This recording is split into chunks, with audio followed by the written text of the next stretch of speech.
Data are just collections of unorganized facts and figures. When those data are processed, organized, structured, or presented in a given context, so as to make it useful, it is called information. Unlike in earlier days, modern-day people have access to an unlimited amount of information. If utilized correctly, accurate information could help make a correct decision much faster.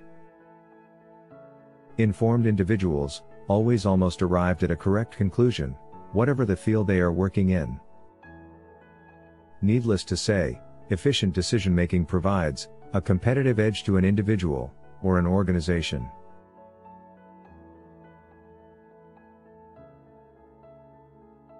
Information is nothing but knowledge derived from data. Any kind of decision-making is impossible without information. The availability of information reduces the sense of doubt and uncertainty in the decision-making process. On the contrary, gatekeeping the flow of information makes it possible to control society and influence the public consciousness. In the year 1633, the Catholic Church banned Galileo's works on the heliocentric solar system. It is widely believed that he was only spared torture and death unless his powerful friends intervened on his behalf. Although he didn't confess, Galileo ultimately agreed to the Church's order to stop the teaching of his theory anymore, and spent the rest of his life under house arrest.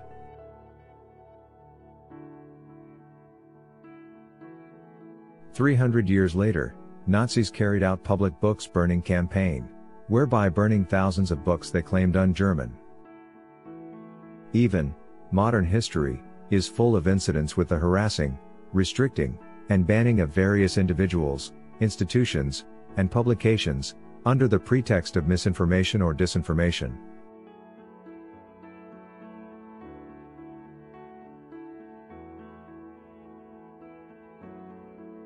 But, what are misinformation and disinformation? Are they similar, or different from each other?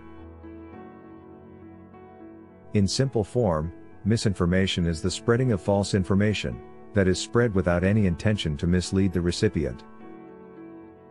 Disinformation, on the other hand, is the deliberate and often covert propagation of false information to influence the recipient's opinion or obscure the truth.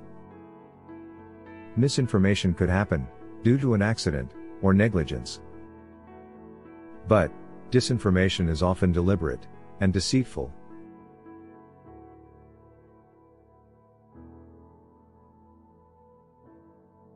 Disinformation has been used in various ways, at various levels, to deceive people over the years.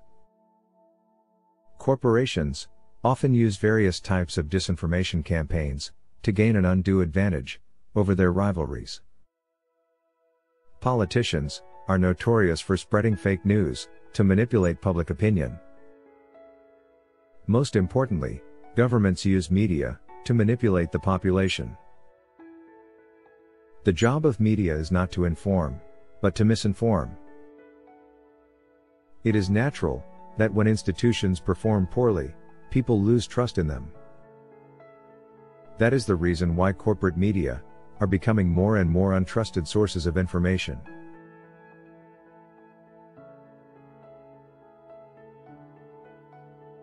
As per the Edelman Trust Barometer report, published in the year 2021, 56% of Americans agree with the statement that journalists and reporters are purposely trying to mislead people by saying things that they know are false or gross exaggerations. In addition, 58% of Americans think that most news organizations are more concerned with supporting an ideology or political position than with informing the public. Corporate media can shape public opinion. The news media hold the power to create or destroy social movements, hide financial crises, and even fan the flames of ideological trends.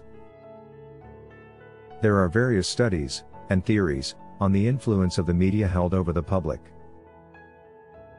This video discusses some of the strategies being adopted by corporate media to manipulate the public.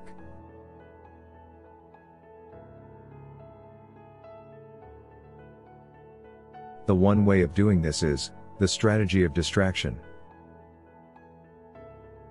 This is one of the most basic ways of media manipulation. Distraction is used by the media when they want to redirect public attention away from important issues. This is the time they bombarded the public with information about superficial things, so the public won't be interested in asking essential questions about politics, culture, the economy, or social issues. The intention here is to keep people's gaze far away from real issues and draw public attention toward things that don't really matter. As a result, the public will stay focused on trivialities and won't have space or time to think. Keep the public busy, and busy, don't leave them any time to think.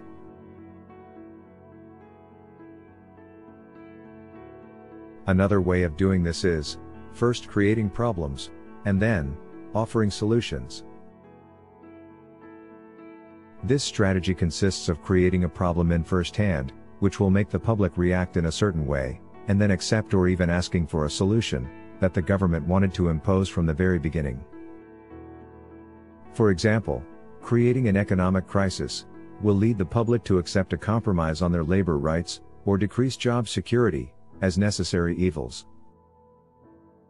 Moreover, letting urban violence happen, or intensify, will ultimately pave the way for more repressive policies.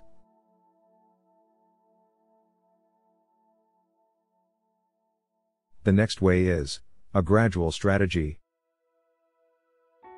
A few months ago, the entire world was terrified even to think about any kind of nuclear confrontation between the US and Russia. However, media institutions have gradually brought that idea into our living rooms. Of course, they didn't encourage direct nuclear confrontation between the US and Russia, but they planted the idea of using tactical or strategic attacks. Thanks to corporate media, now the idea is generalized, and there seems to be no public outcry whatsoever about the usage of tactical nukes against enemies. Corporate media don't explain what could be the outcome of such an attack. However, it is reasonable to assume that the decision makers on the receiving end of a nuclear strike are not likely to ask whether it was tactical or strategic. So, how they will reply to such an attack?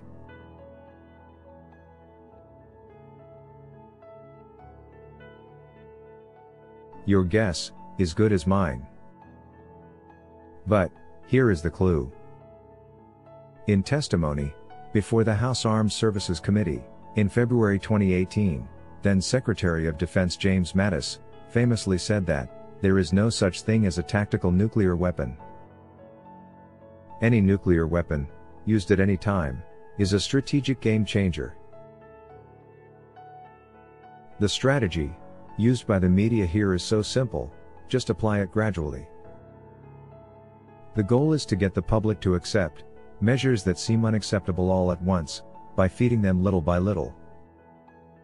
The process can happen over the course of several weeks, months, or even years. But, in the end, it is possible to reach acceptance to an unacceptable degree.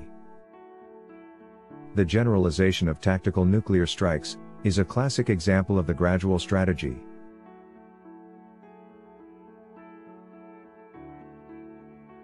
The strategy of deferring is another tactic media is using to manipulate the information. Another strategy for getting public support for an unpleasant decision is to frame it as a painful and necessary decision for the future.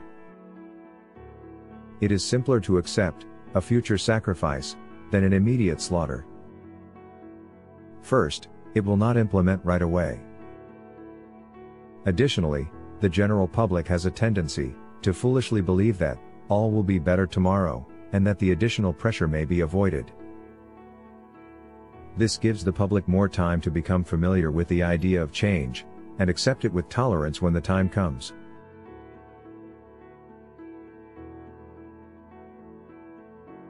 Speaking down to the public is another strategy that media are using. Treating people like kids is another way to gain control over the public. Most of the media uses childish types of speeches, arguments, characters, and intonations, as if the viewer is not mature enough, or didn't have the ability to understand specific ideas. It is natural that when the media tries to deceive the public, the viewer might respond in an even more childish manner. The mission is accomplished.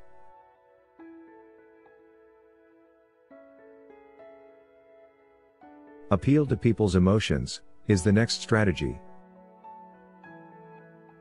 The power of emotions to influence judgment, including political attitudes, has been recognized since ancient times. Aristotle described emotional arousal as critical to persuasion. Therefore, triggering people's emotional sides is an effective way to deter people from rationally analyzing situations. Do you remember the great lies before the invasion of Iraq? Taking out babies from incubators by Iraqis, Colin Powell's famous vial filled with biological weapons. They all used the public's emotions to achieve their goal.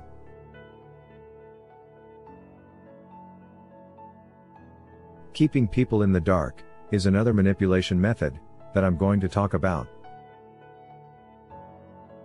Another popular media manipulation strategy is to keep the public away from understanding the technology used to control and enslave them. Large corporates, elites, and oftentimes governments don't want the public to think critically. They prefer obedient workers, people just capable enough to run the machines, and just dumb enough to passively accept their situation. As long as the public doesn't understand, or is not aware of what is going on, it is easy to control them. Budget cuts in education, reducing the ways to the quality education for the lower social classes, is one of the tactics governments are using. In that way they are making sure the public is incapable of understanding the technologies and methods used to control and enslave them.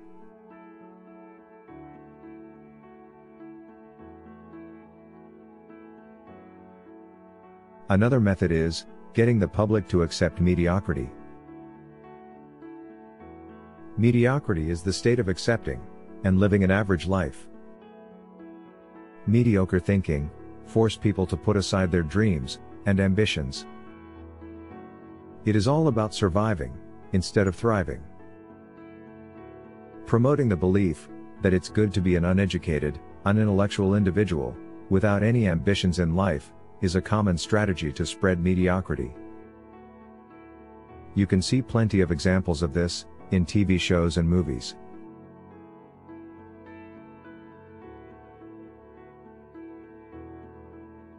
Reinforce self-blame is another method medias are using.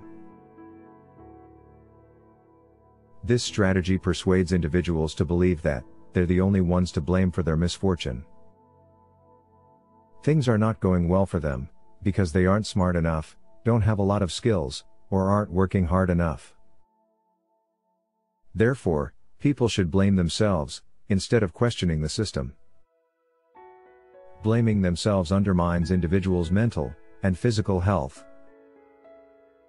This is usually linked to depression, guilt, shame, and increased cortisol production, which sends our stress levels through the roof. As per Benjamin Franklin's popular quote, "War is when the government tells you who the bad guy is, and revolution is when you decide it for yourself."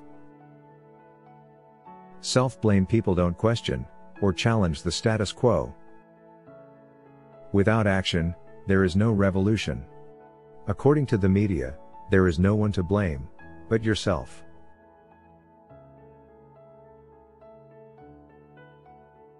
Knowing individuals better than they know themselves is another strategy. This strategy is based on developing a system that allows authorities to know individuals better than they know themselves. Over the past several decades, advances in science and technology have helped to generate sophisticated methods to understand human beings, both physically and psychologically. Governments and large corporations have gotten better acquainted with the common man than he knows about himself. Although we are not aware, in most cases, these powerful lobbies exert greater control and great power over individuals, greater than that of individuals about themselves. This strategy has been unbelievably effective in controlling large populations.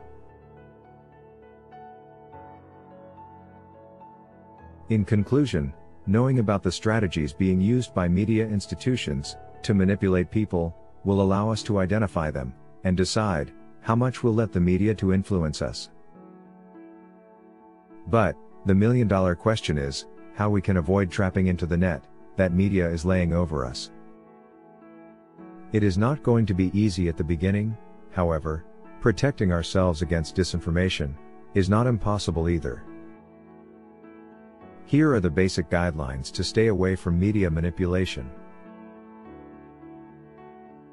Always pay attention to where your news is coming from. Do background checking. If the article you read makes accusations, ask yourself, who will benefit from this? What's the underlying source material, and how reliable are they?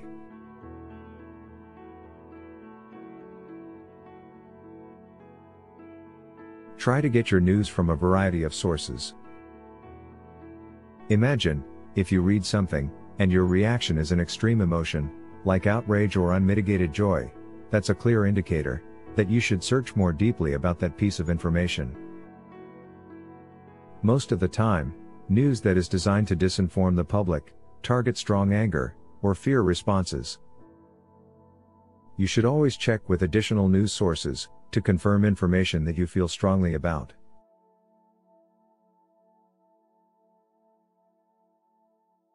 Find out by yourself. Don't let anyone feed you with disinformation. You are smart enough to find it, review it, and understand it by yourself. Trust your intuition. I hope you don't mind sharing your experiences about disinformation and misinformation with me in the comment section. Have a joyful day. Thank you for watching. Please consider subscribing, liking, and sharing, which means a lot to me. I love to see your thoughts in the comment section.